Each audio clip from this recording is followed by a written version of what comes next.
성서 마테오의 복음서 25장 31절부터 46절까지의 내용을 구글 노트북 LM AI에게 양심 분석을 시켰다. 질문. 사람의 아들이 영광을 떨치며 모든 천사들을 거느리고 와서 영광스러운 왕좌에 앉게 되면 모든 민족들을 앞에 불러놓고 마치 목자가 양과 염소를 갈라놓듯이 그들을 갈라.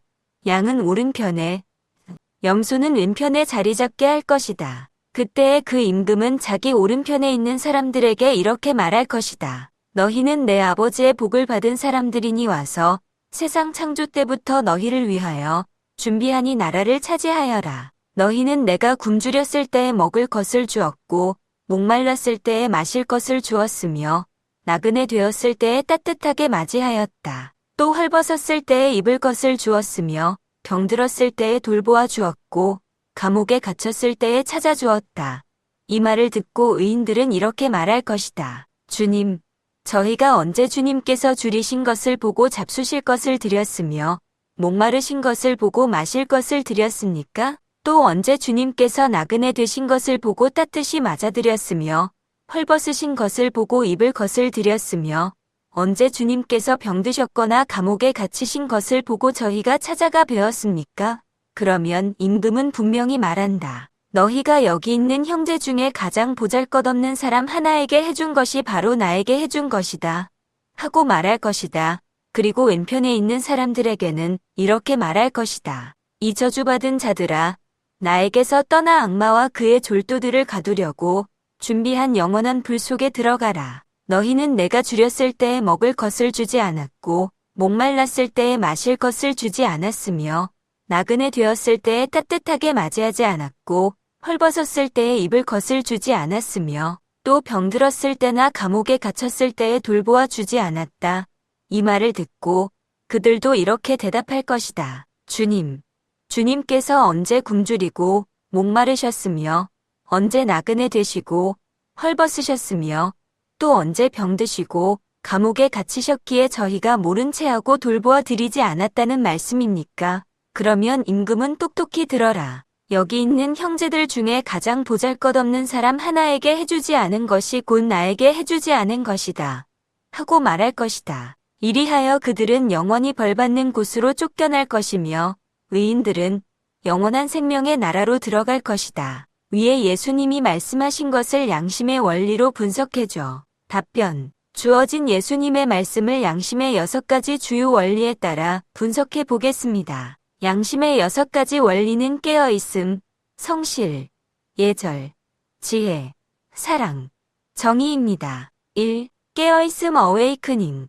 이 말씀에서 깨어있음은 욕심에서 벗어나 초연한 상태를 의미합니다. 이는 평정심을 바탕으로 애부 대상인 욕심에 휩쓸리지 않고 참된 자신을 알아차려 선악을 분별하는 양심에 접속하는 상태를 의미할 수 있습니다. 반면 염소로 비유된 사람들은 굶주림, 목마름, 헐벗음, 병듦, 감옥에 갇힘 등 타인의 명백한 고통을 욕심 때문에 무시했기에 깨어있음이 부족했다고 볼 수 있습니다. 이는 욕심을 떨쳐버리지 못하고 재물에 집착하는 모습과 연결될 수 있습니다. 2. 성실 딜리전스.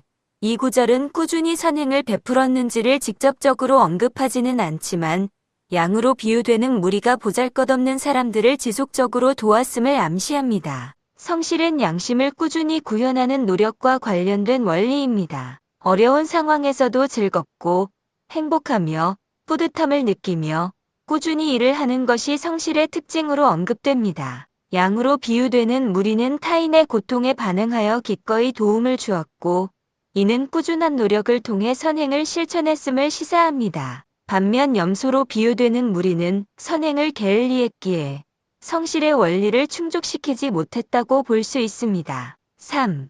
예절 프로프라이어티. 예절은 상황을 수용하고 매사에 겸손하며 생각, 말, 행동이 상황에 적절한가를 의미합니다. 양무리가 보잘것없는 사람들을 배려하고 돌본 행위는 타인에 대한 겸손과 존중, 그리고 상황을 수용하고 적절하게 반응하는 태도를 보여줍니다. 이는 다른 사람과의 조화를 유지하는 예절의 핵심 개념과 연결됩니다. 반대로 염소 무리는 타인의 고통을 외면함으로써 상황을 수용하지 못하고 배려심 없는 행동을 보였습니다. 이는 타인과의 조화를 깨뜨리는 행동으로 해석될 수 있습니다. 4. 지혜 위즈덤.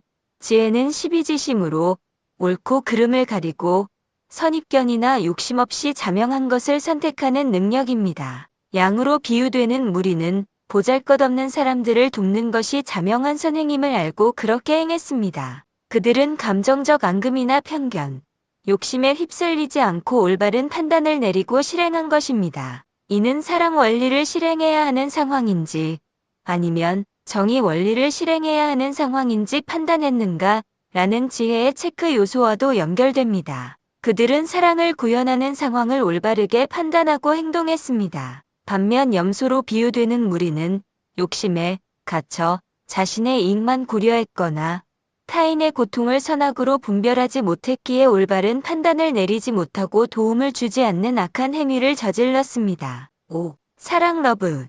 이 말씀은 사랑 원리의 가장 직접적인 예시입니다. 사랑은 내가 대접받고 싶은 대로 남에게 해주는 것, 즉 역지사지이며 측은지심으로 타인을 불쌍히 여기는 마음을 바탕으로 합니다. 양으로 비유되는 무리는 굶주리고 목마르며 헐벗고 병든 사람, 감옥에 갇힌 사람 등 가장 보잘것없는 이들을 돌봄으로써 적극적으로 사랑을 실천했습니다. 이는 상대방을 배려하고 그들의 필요를 충족시켜줌으로써 공감 능력을 발휘한 것입니다. 왕은 이러한 행위를 자신에게 행한 것과 동일시하며 영원한 생명을 약속합니다. 반면 염소 무리는 이러한 사랑의 행위를 거부함으로써 자신의 욕망에 갇혀 타인에 대한 공감 능력이 부족했음을 드러냈고 그 결과 영원한 불로 추방됩니다. 6. 정의 저스티스.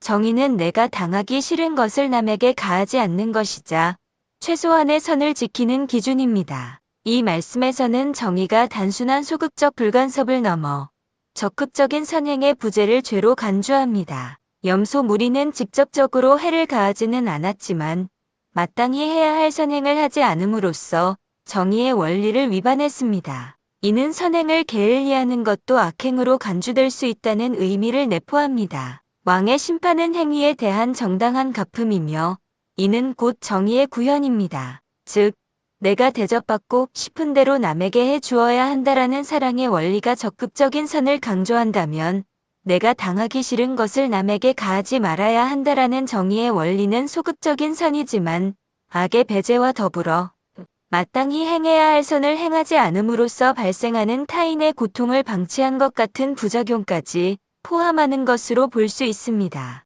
정의는 사랑을 유지하기 위한 최소한의 기준이며 이 말씀은 그 최소한의 기준조차 지키지 않은 자들에게 벌이 있음을 보여줍니다. 결론.